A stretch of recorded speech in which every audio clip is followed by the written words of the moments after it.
What's going on? Thank you for tuning in to the Lifehack Podcast. We're back with another episode. My good friend Francisco is here to join us in today. Thank you for coming out, brother. How you doing, brother? Good to see you. Yeah, good to be here. No. And excited to be on the pod finally, brother. No, thank you for making time. I know it's a Saturday, and we appreciate you setting some time aside. So how's everything going? How's everything coming along with the Almuna contracting services? Yeah, so it's going pretty well, thank God. This was a company I established last year. I started it about in June, July. I kind of took off with it, and for not even being a year in, it's been doing pretty good, thank God. So what motivated you to come up with this idea? Because I know back in the day, I always like to bring this up, but remember whenever Hurricane Harvey hit? For sure, we got together and we were helping all these people out. Yep. That was it was a unique experience, but obviously we've known each other for a lot of years. Correct. So that kind of showed me a little bit about you being hands-on. So at that time, we were already involved with the construction industry, or is this something that happened later on? Really, probably sophomore year, maybe even a little bit before. Whenever it was summertime, I wasn't just able to just stay home and play video games for the most part. If I could, I would. My dad would take us to his projects because he's a general contractor. So my background in construction kind of started with him, and he had been doing at that point construction maybe for 10, 15 years or so. So it was his trade, I guess. But yeah, during the summers, instead of the whole week, I'll be playing video games. Sometimes he'll take me and I would go with him. I was 14, 15, 16, 17, whatever. And I would, do demo or do this or whatever needed to be done, just kind of help out, clean up, throw trash away. So that's kind of how I started and everything. But yeah, I remember during Harvey, we helped rescue people. I remember the aftermath, so much, work that needed to be done and projects and stuff that popped up, and just a lot of, disaster from the floods and stuff. Yeah, no, I was, like I said, I would like to bring that memory up because it was something that, you're never going to forget. Yeah. But it did show who you were as a person. We all got together. We made stuff happen. People were just, super appreciative of all the help that we gave them. For sure. I think it even came out in an article or something at the Katy Times News. I think so. I actually happen to have the picture saved. So you have that one? I'll send it to you so you can pop it up maybe for the pod. Yeah. I need that one for sure. I was trying to look for it. I was going online. I was trying to find it. I couldn't find it. But no, man, that's great to hear. So is this something that you instantly had love doing, or is it your dad's forcing you to go? No. So, in the beginning, obviously, he was I don't want you to just stay home, play video games. That's rotting your mind. You know how parents are. And so, not only would I find it beneficial for, getting up, getting active, but also to kind of learning in the trade. And, even if I didn't pursue something in construction, just seeing how to, change a toilet or change a light or something like that, I knew would be beneficial for me later on in life, for whenever I had a home myself and I had to do the maintenance. I didn't have to call, someone here to fix it or repair it or replace it, whatever. I could just do it myself. So, that was a big motivator for me too, and kind of going with him and helping him do the work and stuff like that. And when did you decide to take that next jump into I'm going to do my own thing? Yeah, so actually, and kind of to go back to the other questions, I don't think I fully answered it, but at first, it was always an interest of mine, construction. And I think the thing that makes it the most interesting to me is seeing or getting to a project when it's all trashed, it's all outdated and stuff like that, and kind of seeing the phase by phase, and seeing the outcome. Converting it into the product, Correct. And kind of, let's say the people have a certain vision for their bathroom and they send it to you in a picture, or they have a 3D drawing. And then just being to execute their vision into real life, that's kind of the biggest thing that pleases me doing this kind of work. Because it's kind of bringing something from online or from your imagination to real life, which is really cool to do. Yeah. But yeah, so I always had an interest in construction. I did go to school for mechanical engineering, so it's something, kind of similar in that field of parts, designing, stuff like that. But I did decide last year to go all out on my own and start my own business just because I felt like it was the right time. A lot of things either happened in my life or doors opened up for me to be able to make that, kind of take that leap of faith, some people would say. And I took it. I was like, I'll trust in God, and I took it. That's great to hear, man. And with that being said, right, you're talking about taking that leap of faith and just going all in. At this time you said you were going to school, you were studying for it. Would you say that school is a necessity? Because that's like a big debate that goes on all the time. Would you say that school is a requirement to be successful? I would say probably before, in the older times, maybe 10, 20, 30 years ago, for sure. But I think with all the, everything with the internet and technology and stuff like that, entrepreneurship, e-commerce, stuff like that, I personally don't see school as a requirement to be successful in life. Obviously, for me, I did do about 2.5 years of school. Do I regret it? No. Do I look at it as a teaching moment? Of course, yes, because, it showed me where my passion and interests lie and where they don't. And it also showed me, do I want to follow down this path of, maybe being a mechanical engineer my whole life and, always maybe having a boss or something like that. And I kind of thought about it long and hard, because that's not an easy decision to just say, all right, I'm not going to school no more, especially telling that to your parents. It's not something easy for, in the Hispanic community, because I don't know about, I'm sure your parents also came here to this country to, give you a better life. Same with my parents. They hope for us, an education, diploma, not only from high school, but most of the time from a college as well, university. So it wasn't an easy thing for me to do, but, after a lot of consideration, praying, stuff like that, it's kind of what I felt that I had to do more so. Yeah, no, and I can agree 100% on that, just because I think it's culturalized now to go to college, get a degree, do this and that. But a lot of times people graduate and are lost. They don't know what they want to do. I think the biggest thing that I've gained from it, and especially because we do come from a Hispanic culture, is just you can't do everything that your parents want you to do. You have to do what makes you happy, right? And when you do what makes you happy, eventually you're going to make them happy, just because they're going to see oh, he's doing what makes him happy and he's overachieving in that.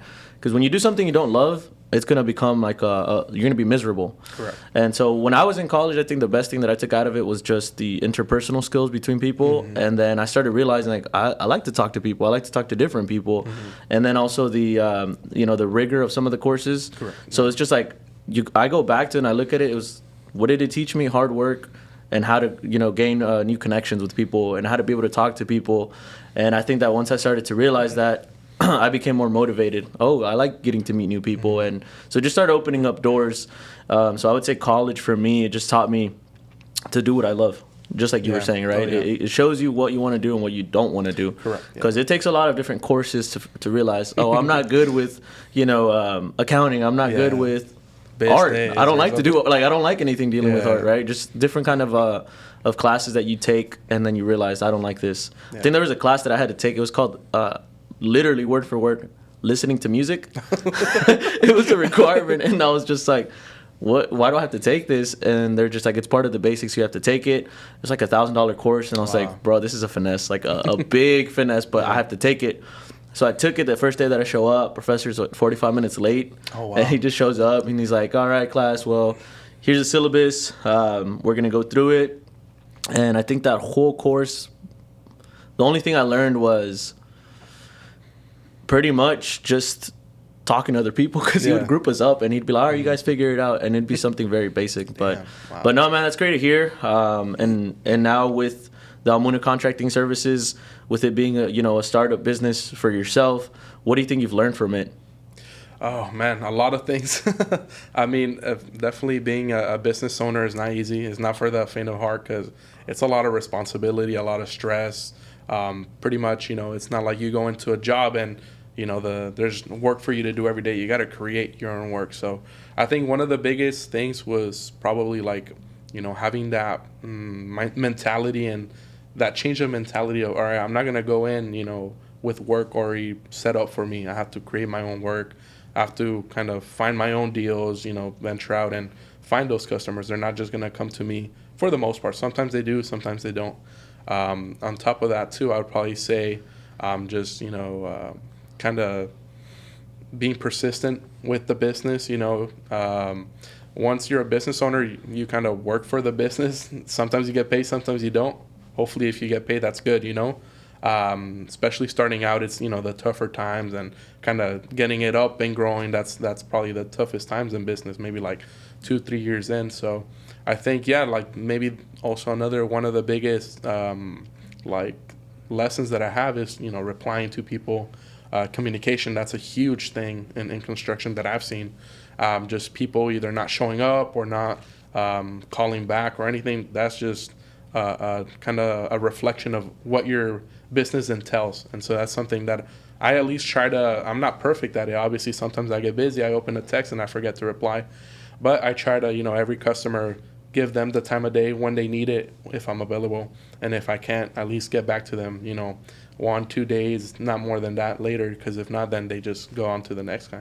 It's genuinely surprising that some people, and I appreciate you giving us all the knowledge that you've been picking up on from the construction industry, because, you know, if you work for someone, there's only so much you're going to learn, but when you do it for yourself, you basically have to sustain, just like you're saying, right? Sometimes you get paid, sometimes you don't. Like, you have to be able to out hustle the hustlers to make any kind of money. Mm-hmm. But you're talking about, right, communication being one of the biggest things. Yeah. I agree. And the reason I agree is because you'll hear it from customers themselves. Like, oh, this guy didn't respond, or, oh, this guy last time, like, it took a week for him to get back to us. And that's their number one complaint. Yeah. And when you can learn to synchronize to that, and like, okay, if I respond faster than everyone else, I'm going to get the first opportunity at it. Yeah. Mm-hmm. And then they'll forget about everyone else. They're like, you know what? Francisco did a really good job communicating, and now we want to go with him. Apart from, oh, I'm going to wait a week to respond when they've probably contacted another 10 contractors beforehand. For sure. And you mentioned the whole, like, it's not for the weak-minded people. Mm-hmm. Why do you say it's not for the weak-minded people?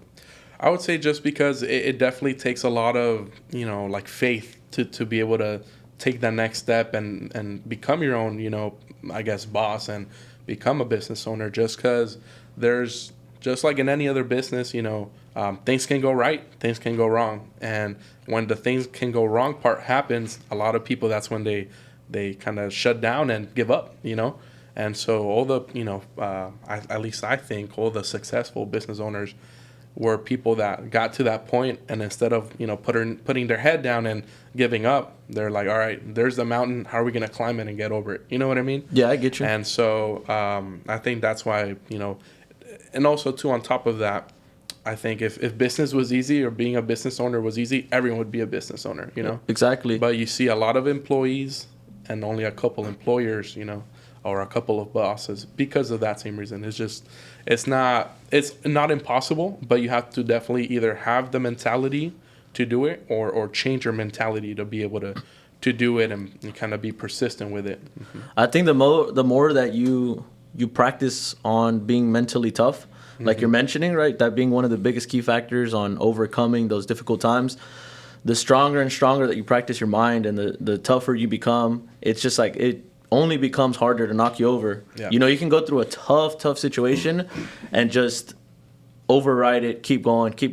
And all the people that know me will be like, he's told us this a million times, but it's the truth. Yeah. You know, I like to see it this way. If you were to put me in a room with 100 people, I'm going to be the one that comes out. Like, that's the mental toughness that I believe someone has to have in order to run a business or be successful in the, you know, in the industry. Just for example, right, you put everyone in the room and they're like, all right, well, we're gonna work on this project, and whenever you decide to leave or quit, get out of the room, right? That's how I see it when I'm working on something. I'm like, this is extremely important or significant, and it's gonna make me stand out. Let me keep working on it. There's been times where we're in the office till midnight. There's been times where we pull all-nighters. There's been times where we sleep in the office. Yeah. Like, that's how much, you know, we grind it out sometimes. We also try to enjoy the fun times, but the tough times, like I was saying, the way that I picture when I'm working, it's like, all right, this time hit. By this time, you know, 10 people quit. Like, we keep going, survival of the fittest. Then, all right, you know, 50% of the room is already gone. You know, I imagine these things in my head to be able to push myself. And it's like, all right, I'm the last one in the room, and I'm going to get the reward that I deserve because I outdid everyone else. I outworked everyone else. So it's that mental toughness of just, you know, being able to overcome that. And like you're saying, if business was easy, then everyone in the world would be doing it. Sure, yeah. So I agree with that more than anything else. Just training that habit. And then you'll hear people also say that they want to start up a business. I'm pretty sure you've heard that, right? People tell you like, hey, dude, I want to start this business up. And what would you recommend for people that are truly serious about starting up a business? Like, what's the first step they have to take? I would say it kind of figure out what your goal is, short term, long term. I think that's kind of something that I did. I kind of started out doing that planification myself. Like, okay, maybe short term, I want to start doing, I don't know, maybe just a couple, let's say a handful of projects a month, kitchen remodels, bathroom remodels, whatever the case may be, flooring. Short term, if I can get to that pace of work per month or per year, whatever I feel is a good number I'm satisfied with, what's the next step in my list? Okay, I did, I don't know, 50 projects in a year. What's the next goal? Do 100 in residential. Okay, perfect. Once you got that down, that means you're putting systems and putting people in place. You're having a good team to be able to achieve that goal that you set. And then from there, okay, what's the next level that I'm trying to reach for in the business that I want to create? All right, I want to go from residential to commercial projects or whatever the case may be. Okay, how does that happen? How does that look like? I think definitely, at least for me, it was definitely a buildup to venture out and do my own thing, my own company. It's not at least for the most part, I don't think it's a wise decision for it to be like a from day to night decision. It has to be something that you're either saving up towards, because let's say, you have your 9 to 5 and you can't just quit tomorrow and expect to be successful the next day, at least for the most part. You have to have, some sort of savings, a couple months of savings. You need to have a plan, kind of have a 1 foot maybe here and 1 foot over there already to be able to make that leap and land, successfully, or at least give yourself a good chance to make it, pretty much. Mm-hmm. No, that's great advice, man, and thank you for sharing that. I think, the people that are tuning in that would want to start their business are learning something from that, because people get lost. They don't know where to start. Mm-hmm. That's the first question. Where do I even start to, create my own business? That is the hardest thing. I remember, I've gone through multiple different areas, multiple different businesses to try to figure out what I like to do and which one my favorite is. Mm-hmm. And I do believe in that. You have to have excessive flows of income to live off that and be able to, put cash flow into your current business, the one that you're going all in for. You have to figure out a way. And I would recommend that for people, is like, do not quit your 9 to 5. Yeah. If you're using that money to cash flow into your business and to be able to make it live, right? What would you say is, from your personal business, your toughest time and your most successful day or award or achievement that you've had in your business? Yeah, I think honestly, and this is all kind of playing to that, you have to have that mental toughness to be able to persevere, because actually, probably my first biggest project. This was, so is this like your worst moment, or is this? Yeah, this is my worst. I'll start with the bad. So we're starting with the bad first. I'm the same way. Worst moment was I underbid a job by I think I underbid it by more than 50%. And so imagine that being one of your first big projects that you have all these illusions, oh man, this is gonna, I'm gonna get some good money in my pocket from this project, and I'm gonna get more referrals and this and that. The project went well. The financials were not there. It all plays to also, I think I'm ready to go out on my own and do my thing, but I'm still lacking here, lacking there, and it kind of gives you a perspective of okay, if I am gonna make it, I need to fix this. I need to gain more knowledge in this, or I need to, I need to know how to do this better, because if not, this is going to be every project, and you just can't have that if you want to be successful. So take us through that, after the aftermath. How did you cope with it, and how did you bounce back? Actually, the way I coped with it is by having an awesome crew, like my tile guys. Definitely, I didn't have them in the shadows, or wondering why, maybe I'm not getting paid, or the project isn't going like how it's supposed to be going, And so I definitely roped them in. I was like, look, it's my first big project. I thought I was good on the numbers. It didn't, they're not coming through like I thought. Just the project extended a little bit more than what I expected because of the complexity of the project, They had the tiles very small. They had designs, this and that. And so honestly, they were like, all right, you know what, we'll even though we're not going to get paid like how we're supposed to every week because the numbers don't line up, we're going to stick by you and we're going to help you out and we're going to make it through this. And that, as a business owner, you're like, man, like, if these people are believing this much in me and like my dream or my passion, how can I not? You know what I mean? So I think definitely having that crew behind you that supports you and like uplifts you whenever you're like, man, how am I going to recover from this, or how am I going to keep going forward when I don't even have like, money for my guys pretty much. So definitely that was one of my first and biggest like low moments. Luckily we were able to all get passed through it. Eventually I was able to kind of, pay them all back, kind of back pay for, whatever weeks they missed of payment. But definitely that opened my eyes to see like, all right, these guys kind of put their neck out there for me, and, I have to do the same and kind of carry them on my back from now on, just, providing them with work, making sure they get payment on time, stuff like that. And yeah, honestly, it was a big, tough moment, especially like, I think I was maybe not even 4 or 5 months into the business. So I was like, man, how can this happen? Like already so early on, like I should at least kind of, even if I'm, maybe not losing money, but at least like breaking even or you start whatever. to doubt yourself like a little bit. And it's like that feeling in your head where like, man, what did I do wrong? I should be succeeding at this point. Yeah. But I get you, man. And yeah. So, yeah, and so for sure, getting through that was tough. Luckily, I think with the team and kind of just perseverance, I was able to get through it, finish the project. Customer was super happy with the results. It was a really nice project too. That's why I was kind of bummed out. I was like, man, like this is like a masterpiece of work that not many people would be able to do, like my tile guys can do. And it just sucks that it kind of didn't go my way. But that's all kind of it's the name of the game. Sometimes you win, sometimes you lose. But when you lose, you got to definitely like take into account, why did I lose? What happened here? Analyze like, how can this, or how am I going to make this better for the next time so it doesn't happen again, ever again. And so definitely after that, I sat down, reflected, and I'm like, okay, next time I'm going to make sure I include this or include that, kind of have like a, extra, percentage on top of my price just in case I do have to take a week or two longer and getting what the client wants done pretty much. So that way, in the long run, you're not missing out on that money pretty much. Yeah, it takes a leader and a winner for sure to be able to do that, to self-reflect, to be accountable, to point a finger at themselves and say, I was the focus of why this failed, and be able to let your team know that, because there's people that believe that they're leaders. When stuff goes south, it's just they start pointing fingers. This person, this person, this person. You'll hear them complain like, oh, it's this person's fault.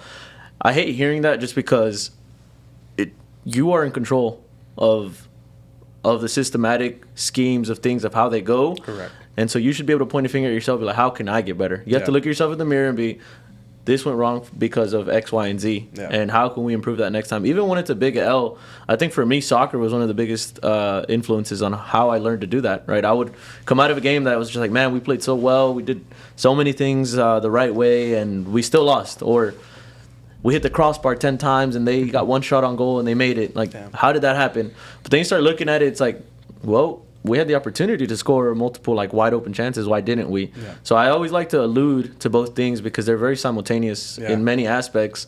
But getting rid of that, the negative, experiences, what would you say is your favorite one so far? I think the best, moment that I've had that made me feel like, okay, I'm doing what I'm supposed to be doing and I'm on the right track is, I think maybe like last September or something, one of these past months of business, I just had the whole month like decked out of projects and customers like needing to do stuff. So it kind of opened my eyes like, man, like this is kind of my first goal or like my first achievement that I wanted to have, in my business. And kind of looking at, okay, how did I get here? How did I get, in 1 month, 5 or 6 projects lined up that I'm losing sleep because, I have so much to think about and stuff. Like that may be a problem, but it's also a good problem to have, just having a lot of business coming through the door. So I think that my highest moment was, or at least one of my highest moments was in a month, I just had like maybe 5 or 6 projects come in that were a blessing, and they were a lot they all kind of came, they fell in my lap, kind of, you know what I mean? You know, one minute I didn't have them, and the next, like, I have the schedule full for that month. And I think that was like a high moment, because it showed me like, okay, it's doable, you know, but how is it doable? Why did this happen? You know, what pieces did I move or set for this to be able to happen, and how do I repeat that again and again and again, and every month to month, then every year to year? All right, how do I cross over to the next level, and grow and, you know, scale and stuff like that? So that's definitely one of the high moments, because it showed me like what the top of the mountain looks like, you know, and it felt good. Obviously, you're not always going to be there. Sometimes you got to climb. Sometimes you're going to be at the bottom. But at least, you know, try to always strive to be at the top is definitely a plus. And then apart from that, always like I said, not only do I get satisfaction of like seeing the projects before and after and seeing it through, and, you know, every day seeing, oh, man, here there was like a door yesterday, and today it has framing for a window, and tomorrow there's a window, which is like what, you know, a customer's dream. Oh, I want a window here. I don't want this door. And so I think playing into the whole, like, me seeing the satisfaction or gratification of, you know, seeing a project through and kind of seeing a person's vision come to life in their own home. It's the actual customers, like, seeing the customers happy with their home, you know. Maybe before they were like, oh, these floors are too dark and it makes my house dark, or, you know, now I want lighter floors, I want vinyl or tile. And being able to provide for that for them, that whenever the project is all said and done and I'm stepping away, they have a huge smile on their face, because it's practically a brand new home to their liking, and, you know, kind of reflecting them as the owner. And so that's another plus, just always walking away from the project and seeing the people happy and content with the work and the quality. That's definitely a plus, project to project, all the time. That's great stuff, man. And it goes back to that being selfless. Yeah. Like, it's not about you, it's about the team that you're working with and making your customers happy. For sure. When you have that passion for your customers, when you want to see them, you know, happy, I think that's when you know you're doing the right thing. Because a lot of people will do stuff for, you know, a quick buck or a quick check. Oh, yeah. And I see it all the time, but then it's going to bite them back later down the line. It's you have to understand that the fundamentals are what you have to focus in on, and what makes you great at the end of the day down the long run. But no, it's great stuff to hear, man. I'm glad that you're you know, you're doing things your way, and, you know, you're keeping your customers happy. You know, having a month booked of work is not something that anyone can do. So congratulations on that, first and foremost. Appreciate it. Hopefully going down the line, you know, you can get a lot more. Yeah. Tying back to the whole working as a team, you know, your floor guys, you mentioned that they stuck through you. Yeah. Just speaking on that topic, from personal experience, running through different industries, you know, going from an industry to an industry, learning this industry to learning that industry, just going from place to place, dipping my hands in different markets, just to be able to learn as much as possible. I think it's been a blessing as well. For sure, to be able to learn as much as from each one. And I think with that, just some personal knowledge that I've gained is, when you have systems in place and when you've developed those systems that work for you and your team, keep going with them. So, you know, when they say, like, something's not broke, don't try to fix it. Leave it as it is. Keep rolling with it until it no longer works. Then you have to kind of switch it up and innovate and progress. But, like, just for example, I remember the like with the restaurant, the team that we had before, you know, it was a great team, a hardworking team. It's just, it was not the fit for kind of the vision that was put in front of and ahead. They did not fit the vision, and so things started to kind of get a little bit more complex, where we ran into X, Y, and Z issues, right? And we had to figure out how were we going to fix that. And it wasn't going to happen from day to night. Like, there was a lot of countless nights where we're just like, man, what do we do? Like, how are we going to fix this? And then I just think that we got blessed with the opportunity to basically innovate our team and move some pieces around, get creative with it. Like, this person who used to do, you know, the waitress role, now we converted her into a manager for the kitchen. You know, this person that once only knew how to do the front desk, now she knew how to do multiple roles and fit them all at once. And when we needed her to, let's say, open up the restaurant or close the restaurant, she became very fluid with it. And that was it was a badass feeling, man, because you're no longer stressed. You're like, all right, I can relax a bit. Like this person, I know she can do it. Like I know this person's really good at this, so let's put her there. So I think understanding where your team lies and where they're strong, placing them there, leaving them there. If they tell you, hey man, I'm not happy doing this, like you have to take that into consideration, not just what you think is right for them. It's like what is right for them. Try to fit them into that category, and then you'll see how much they start to bloom. And then going into the just for example, the podcast right now, we have Connor, Eric, and myself. It's a 3-man team, but I think we're starting to really, how do you say it, jump on that train and just roll with it. And it's going very, very well because we've just synchronized to our strengths. Like we know what everyone's strengths is, and we let people do what they're strong at and what they like to do. Yeah. And I think that's why the podcast for us, it's become something super fun and enjoyable to be a part of. Like before, don't get me wrong, when we first started, it was fun. I was working with a different team. It was fun, but it felt kind of forced in a way. And I'm the type of person that can own up to anything. So I can own up and say that at that time, it was something that we were just doing to kind of roll with it and try to figure it out. But no one was really having fun with it. We were forcing ourselves to do it. We were like, all right, let's do this next. It didn't click. It didn't click, and we wouldn't communicate, and it was just like, it was scrappy overall. Yeah. So then at that time, I think everything plays out for a reason. We took a break, and then we just didn't do a podcast for a couple months, and then we came back, new team, new faces, new energy, and it's like, man, this is like, it's took off now. Yeah. We have a whole group chat where we come up with ideas. Yeah. Eric's always generating ideas. Connor's always generating ideas. Connor has his hand like in every market you can think of. But yeah, he he puts the time in, and he surprises me sometimes just like with the work that he can do. Yeah. So yeah, I think that having that team to back up would it's definitely gonna relieve some stress off of you, and it's just gonna allow you to delegate and let people do what they do best, and not try to micromanage everything. Just let them do what they're good at, and everything else is going to come, after that. For sure. And so for you, you have your flooring guys, you have your framing guys, you have your, sheetrock guys. Like, what else do you have? What all do you implement with your work? Like what all trades? Yeah, what trades do you synchronize? Pretty much everyone, man. That's another thing I've definitely been blessed with. But prior to, going out on my own, I definitely did work for a general remodeling company pretty much.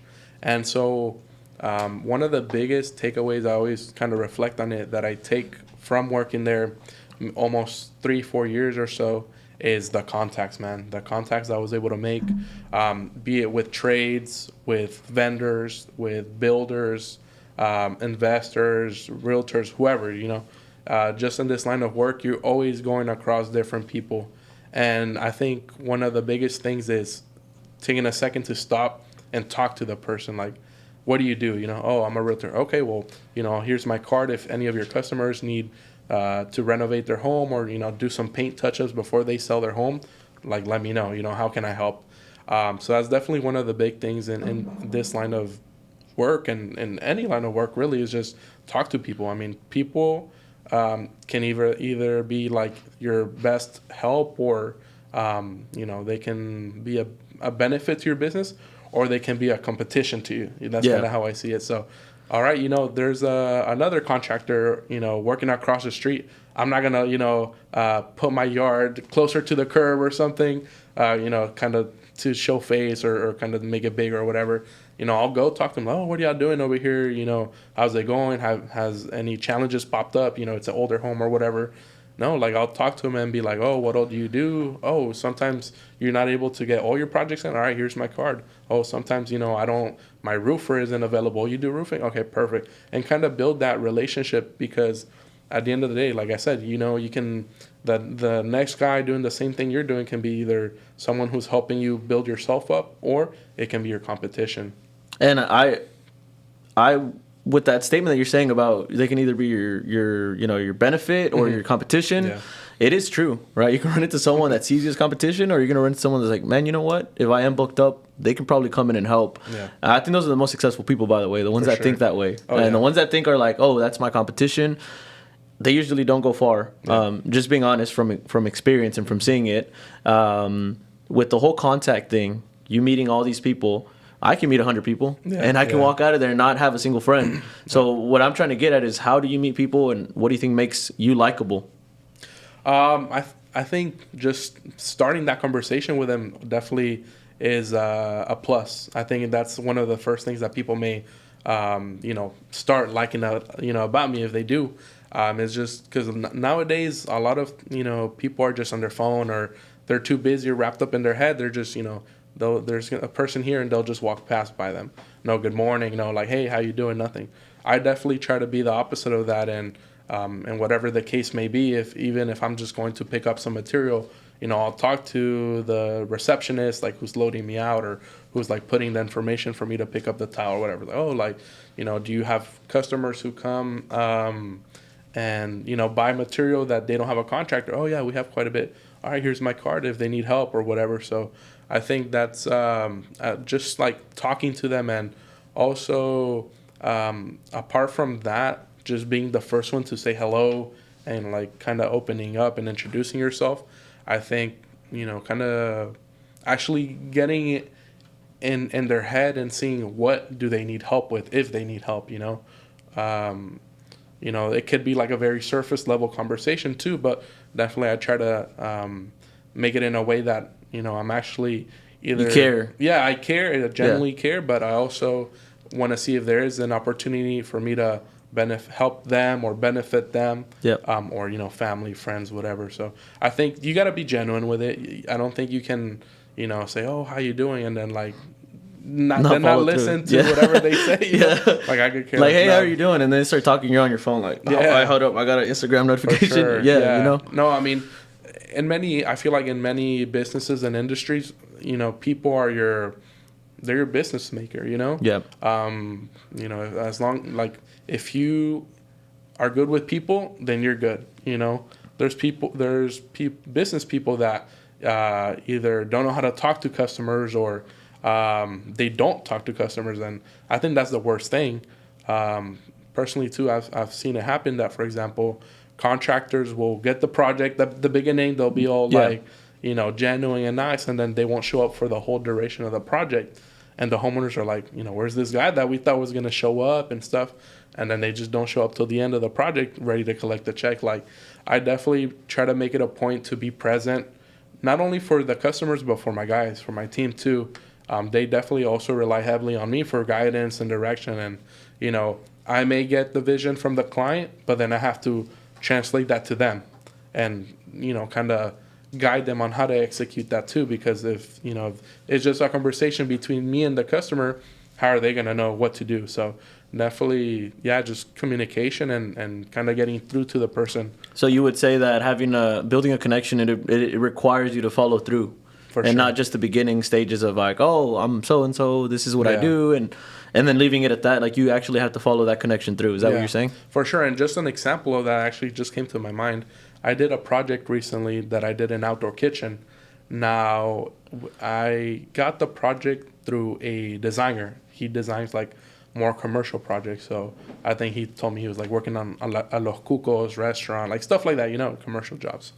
And this project was a friend of his that he designed the outdoor kitchen and kind of the backyard area, like a backyard oasis or whatever you want to call it.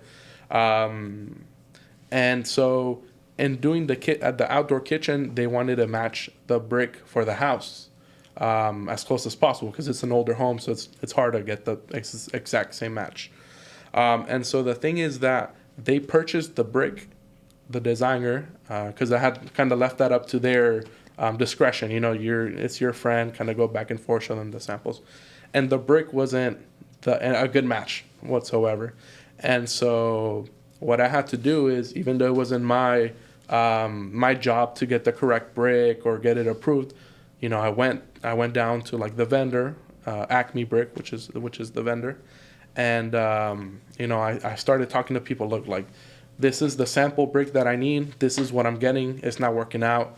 How can we like resolve this? Or do you have any product that may be something similar, or you think that the customer would approve and that they're okay with? And so definitely there was this gentleman, his name's Terry, and he was like, all right, let's sit down and let's kind of take a look at what products we have in inventory too, because that was like, get the brick on site and start working. We couldn't wait a week for it to get there or for it to be made. And so this gentleman, Terry, he really like sat down with me and kind of gave me the time of day, you know, where someone could have been like, oh, we don't have it, and like, go kick rocks, you know? Yeah. And so that definitely stuck with me. And I was like, man, like, thank you like for your help. You know, I think this is going to work. I'll let you know if the customer approves these selections and stuff. And definitely, you know, once the kitchen is done, I'll definitely send you a picture of how it turns out. Oh, okay, cool. And so I got his contact info, stuff like that. And while finishing the project, the customer loved the selections we came. It wasn't an exact match, but it's something that they're okay with, which at the end of the day, you know, the customer has to like whatever is getting installed or put in their house, because they have the power. They have the power, and that's something they see every day. Like, if you're not happy with it, then that's a bad look on you as a contractor. Exactly. You know? And so, finished the kitchen. They were happy. It looked really good. Sent this guy, Terry, because this plays into the whole like follow through. Yeah. Sent him pictures of the kitchen. You know, I was like, hey Terry, like, thank you again for your help. You like really saved my neck. Just wanted to show you pictures of how the kitchen turned out, and you know, the final outcome pretty much. He's like, wow, that looks incredible. Like, good job. And he's like, I can tell it's not like a perfect match, but it plays into kind of the color scheme of the brick of the house. And he's like, okay, well, just for you to know, like, maybe in a month or two, I may have like a project like that for you. And so just you know, by saying thank you and showing your work kind of generates another lead for you to be able to get a job like that. I think it's important for people to understand. You have to be likable, and you don't know what doors it's going to open up. That's a great story, and a great, like, perfect example for what like being likable is towards anyone and anything. Not just because people believe they have to get in touch with the right people. Yeah, you have to get in touch with the right people, but everyone else who follows through behind that is who makes the project or who makes the product. And so being on their good side is, for me, one of the most valuable things that people can learn from just this conversation and your story behind it. It's like everyone that has to deal with any part of it should be treated the same way. Yeah. And I don't know if you could agree with that from what you're telling me, but you know, everyone looking at or watching this podcast or listening in, I think they should take a bit of knowledge from that. The way that you present yourself, the energy that you bring to the table, right? Even if I'm having a rough day and I show up, I'm gonna stick my chest out. I'm gonna be friendly. I'm gonna put a smile on my face. Yeah, just things they teach you about, and people often forget that it's the most basic thing to do, but it's the strongest factor that can play into someone liking you or someone not liking you. You also can't be fake either. No. It's so easy to catch someone that's being fake, right? Like, hey man, I could do 2 for 1, and like trust me, I've done this for Barack Obama. Like, I've done some work, and in your head it's just like, that's cap, man. Like, stop capping. And and I think that also overdoing it is a bad thing, right? You're not gonna go in there and try to sell something that you've never done. Got me choked up. But that whole how you present yourself. This is something I've never done on a pod, but I would like to do it just for shits and giggles. But I want to do like a small act. Let's say I'm a front desk receptionist, and I'm just there, and then you're coming to pick up some supply or whatever you're gonna pick up. How would you introduce yourself, and how would you, I would say, like, leave your mark on that person specifically, and like pretend you're looking for, let's call it Connor. Connor is like, he works in one of the offices in the back, and you're like, oh, I came to see Connor or whatever. But how would you, once you walk past that door, let's say my name is, what's Franklin. my name? Franklin. Franklin. I was going to say Eric, but I was like, that's weird. I don't want you to look at me and think, like, oh, that's Eric.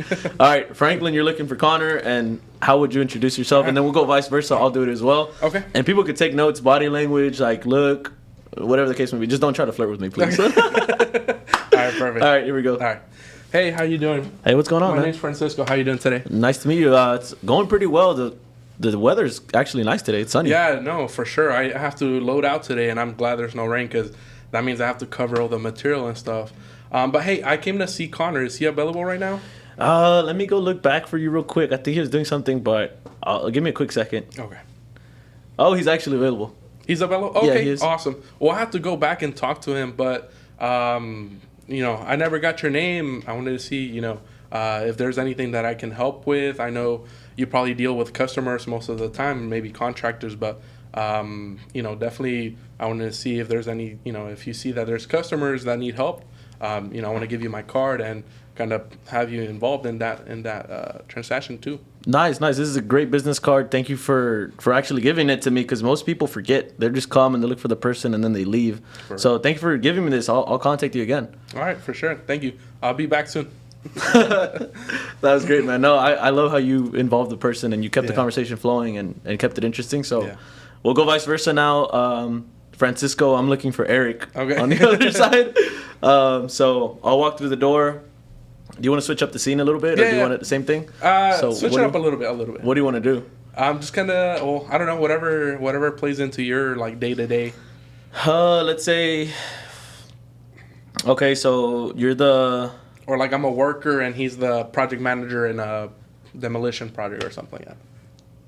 We'll switch out of the construction industry. Okay. We'll do restaurant industry. Okay. So you're we'll just do it direct. So you're coming in to try to sell me a product because it's you notice that we're trying to look for a new vendor to provide us with different meats for our product, or to create an end product. So you're coming in to try to sell yourself like, you have the best meat on the market and you're trying to come in and give us a deal, cut us a deal.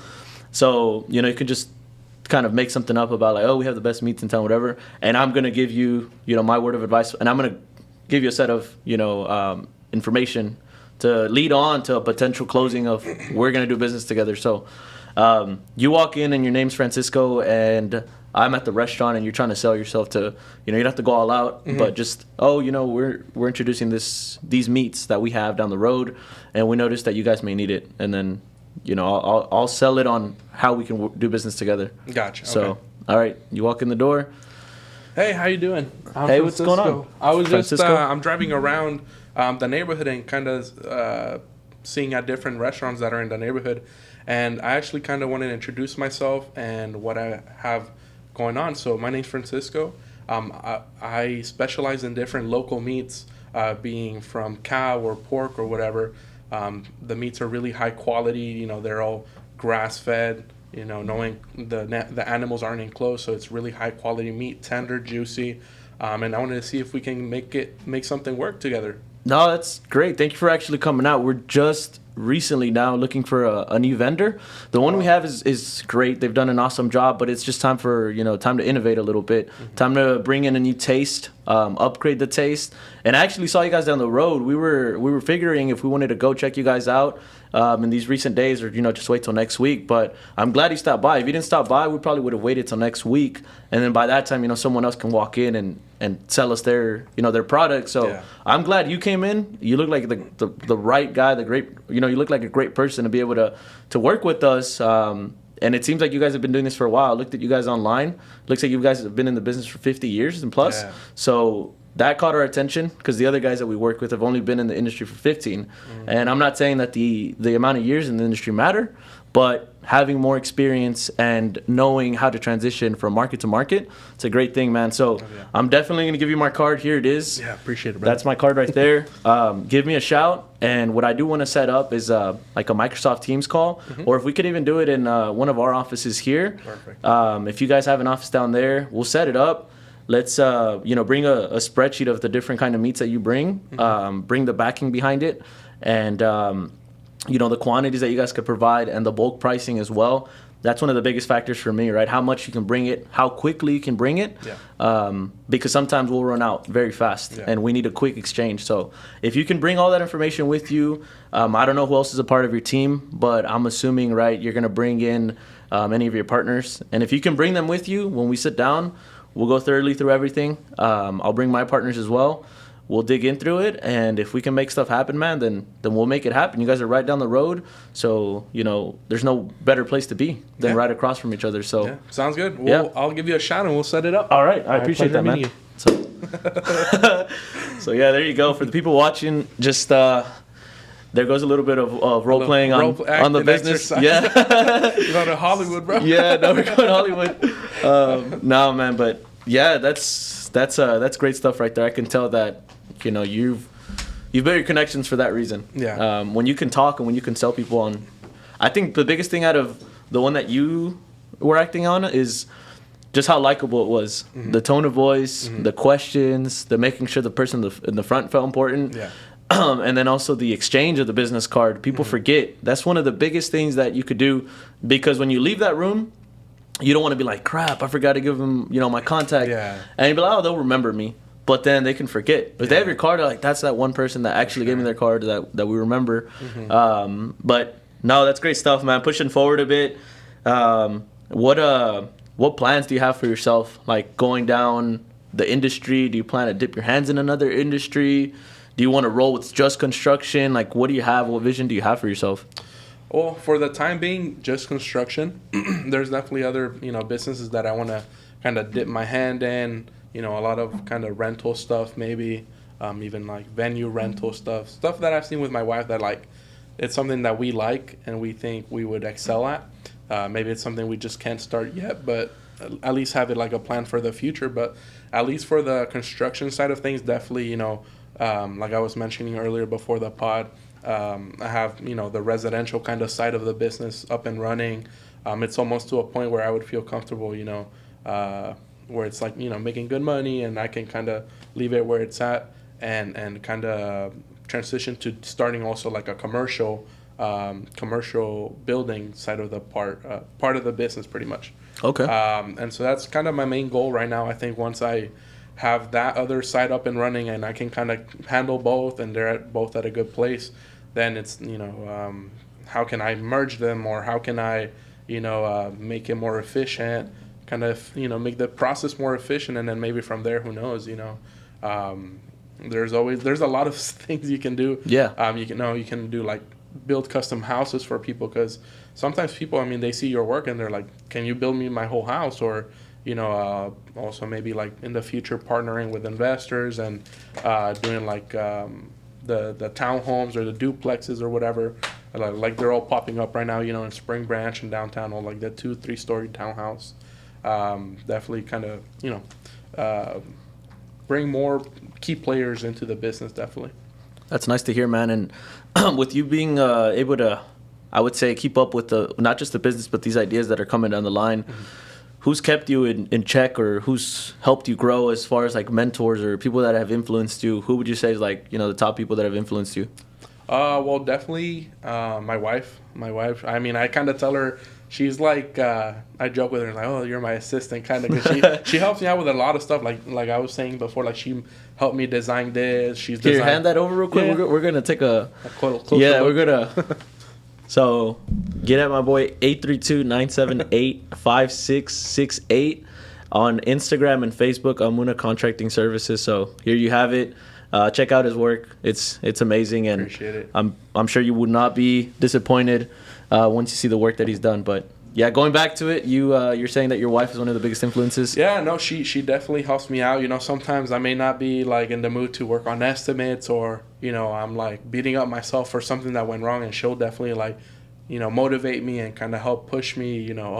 Just finish this much out for tonight and keep working it. Wake up tomorrow, keep working it. So she's definitely a foundation where I can kind of lean on and stuff. And apart from that, just one of my other contacts, Derek, his name's Derek Searcher. He is a builder, pretty much, investor and builder. He does like the townhouses in Spring Branch, and he's very like business savvy. He's been in the oil field business. He's been in construction. Now he's like doing his own, builds for himself, pretty much. And he's like another, key business figure that we go on lunches, and every time he talks, I listen. I didn't know this about the housing market. Now I know it. Or I didn't know this about loans, home loans, or whatever the case may be. He also has a lot of like big ideas that he sometimes kind of runs by me, and definitely he's one of those people that I definitely like try to listen to closely and pick up any knowledge that I can. Kind of like a mentor, if you would say. Yeah, no, that's great to hear. Awesome stuff there with the whole your wife, right, being that influence there, because for me, I think a healthy relationship is someone that can do that. Yeah. That can tell you, hey, you go a little bit more, and not like, hey, you got to make, you know, that time for, and I'm not saying don't make time for your significant other, but sure. to be able to push you a little bit extra, I think that extra is always what's going to separate yourself down the line. Like do a little bit extra here, a little bit extra here, and then it just starts to pile up. Yeah. And with your friend that you're talking about, how did that relationship come about? Well, it started as a work relationship. He needed someone in the townhomes. He had some problems with the contractors before. And so definitely the opportunity arose for me to step in and be like, okay, you know, you have 10 units to do. Okay, you may have your painter, your carpenter, your framer, everyone lined up, but you still need help. You know, I think for his homes, I did like engineered wood in the main floor. I did carpet, I did tile in all the bathrooms, the backsplash, and I did quartz countertop. So just in every unit, a good chunk of the work was done by me. So definitely that's kind of how I started that. At first, work relationship, and then it turned to like, you know, I would have to be on the projects, and he was pretty much there all day, Monday to Friday. And so we just, you know, take an hour and talk and kind of like, you know, what have you been doing? What has worked for you? To go to lunches, he would be like, all right, let's go to lunch, you know. It's 12, let's go to lunch, whatever. And yeah, he would just kind of loop me in and, you know, the plans that he has going on, you know, kind of his background, what he's seen works and what he's seen has made people fail. And yeah, that's kind of how I think for maybe a year or two now, you know, it's a great work and friendship that, you know, that I don't see it ending anytime soon, just because we definitely you know, have built that trust and that connection pretty much. That's badass, man. And what other relationships do you have with like significant other people that I know you mentioned like Juan reached out to you from high school a while back. How many people would you say you still keep around somehow, some way, like from way back, or is just like everything in the past is like in the past and now you have? Well, I mean, I know with you and me, we had lunch a couple weeks ago too and kind of reconnected. So I mean, it's always nice to do that with, you know, people from high school or from college or whatever, especially if it's someone kind of in the same mindset as you with like, you know, being like business savvy and, you know, always, you know, being a little bit more ambitious and stuff. But yeah, definitely, I would say maybe like a handful of people, max like 10, I would keep up with and you know, kind of tapping in, not every day, obviously we all have, you know, we're all busy and stuff, but at least from time to time tapping in, oh, how you doing? Like, you know, how's the family? You know, how's work going? What's, you know, any updates to your life and stuff like that.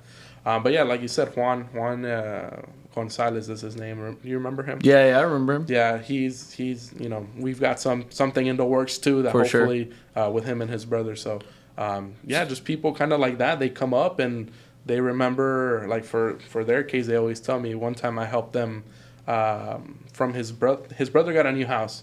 And it came with a fridge, but the fridge, like they had bought one already. So the fridge that was in the new home, they wanted to give it to their parents, to the mom. And so he lived in Richmond and she lived in Katy. And I don't know if you remember Juan, but he's not the biggest dude. Like he's tall, but he's a little skinny. Yeah, I get you. I think he's put on a little bit of muscle, but him and his brother weren't able to lift that fridge. And I happened to just live maybe like not even 10 minutes away from his brother. It was like a Saturday morning, right? And Juan calls me, was like, hey, bro, like, sorry to bother you. Like, if you can't help, it's okay. Like, I completely understand. At this time, you were still playing football, huh? Man, this was like in high school. After? No, this was in high school. Yeah. This was it was like a summer day in high school, maybe. He's like, oh, I know it's like Saturday at like 8 in the morning or something like that, but I wanted to see if you had like any straps or equipment to like help us load a fridge into a U-Haul. Because you know how the U-Hauls have like the really high like deck? Yeah. Yeah, and they didn't have the ramp. And so they couldn't like, so I went, I was like, yeah, let me see. I think I have something. So you know, we have a bunch of tools, or whenever I lived with my parents, you know, I had a lot of tools in the garage, and they had like these straps. And so I was like, all right, I got some straps, like I'm on my way. So I show up, you know, between them two, like on one side and me on the other side, we like lifted up the fridge into the U-Haul, loaded it up. I was like a big old U-Haul for like one fridge, but like none of us had a truck at the time, you know? And like, they're like, I was like, oh, like, are y'all gonna strap it in? He's like, no, we don't have straps. And I was like, man, I have straps. So like, I like lent them to them. And I was like, well, I don't really have too much going on today. Like, do you want me to drive to your mom's house and like help you unload it? Because it's a heavy fridge, you know, it's a big fridge. And they're like, yeah, man, if you don't mind. I was like, no, like, I don't have much going on. All right. So we drive to Katy, and we get there, and we unload it. And it doesn't fit through the back door of the house. And so we're like, man, like we did all this work, like all this. At this point, it's turning into a whole project. Yeah, for sure. For sure. I was like, hey, am I getting paid for this? Nah, but I was definitely cool about it. You know, it was like to help them out. And I think his mom's like fridge had broken or something. And she needed, like, instead of buying a new one, definitely there's like a brand new one here at the house, his brother's house. So I was like, all right, let's unload it. And trying to bring it in. Like I said, it didn't fit through the back door. And so, man, we're like, man, what do we have to do? We're going to have to, like disassemble the whole door, take out the frame and stuff like that. And I was like, and the funny thing is, I think, like, recently I had to remove, like, some fridge doors to, like, swap the sides of how they open. I don't remember what the thing was, but I was like, or we can remove the fridge doors, I told them. And they're like, oh, you can do that? I was like, yeah. And luckily I had, like, a toolbox in my car, like a random toolbox. And so I bring it in, and we couldn't figure out how to take off the damn doors. It was like such a complex like mechanism on the top. And then finally, and they were like, man, we're just going to have to like take it back, whatever. And we're kind of bummed out, you know. And his mom's like, oh, like also kind of bummed out, like, oh, we're not going to be able to have the fridge. And we had like already taken out the old fridge, like threw it in the trash. And I was like, all right, and we kind of kept at it. And then finally we were able to take out the freaking doors, dude. And we definitely brought it into the house. We put it, you know, where it has to be located. And that, funny enough, just with doing like all those actions and kind of from that story, his mom, his brother, they remember me from that. I mean, you know, I never was like hanging out at his house like, you know, a couple days or whatever. But just from that story, definitely, you know, it kind of impacted them, or it's kind of what stayed with them as from what they remember me from, you know. And so because of that, you know, later on, you know, recently they found out I also, you know, I opened up my own business. I have it all going on.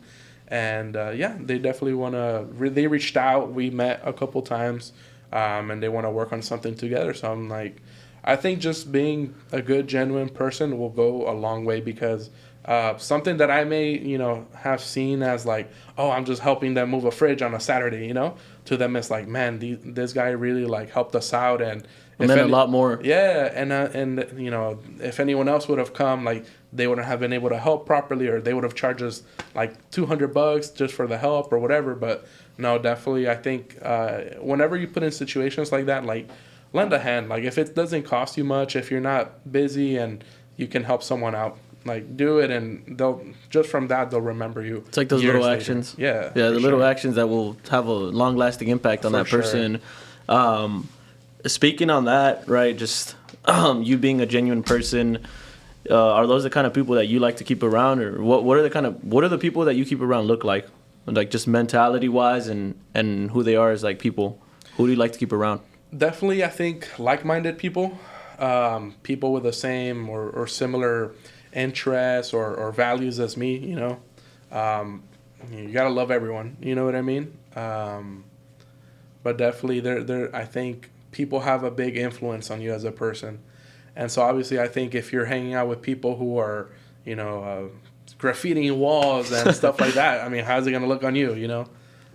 So definitely I try to stick with right-minded people, you know, people that aren't doing drugs, or they're not out, you know, like doing, you know, whatever, you know. People that are in business, or people that are, you know, on the top of the game pretty much, because I feel like if you're with those kinds of people, maybe you're like, everyone in the group is a 5 and you're a 4, well, they're going to bring you up to be a 5. That's kind of how I see it. So what are those values that you're speaking about? You said you like people that have the same values. What are those values? I guess just like family values, like being genuine, being real, you know, being a good friend. I think would be some of the values that play into, you know, kind of the people that I try to keep around me on a daily, you know, being helpful, stuff like that, I would say. Okay. Mm-hmm. And you say the being friendly, when do you think that, at what point do you realize that being too friendly can also be like a harm, you know? Yeah. Or you have no limit, you're just like, you're going to keep being friendly no matter what? No, for sure. No, I mean, that's definitely something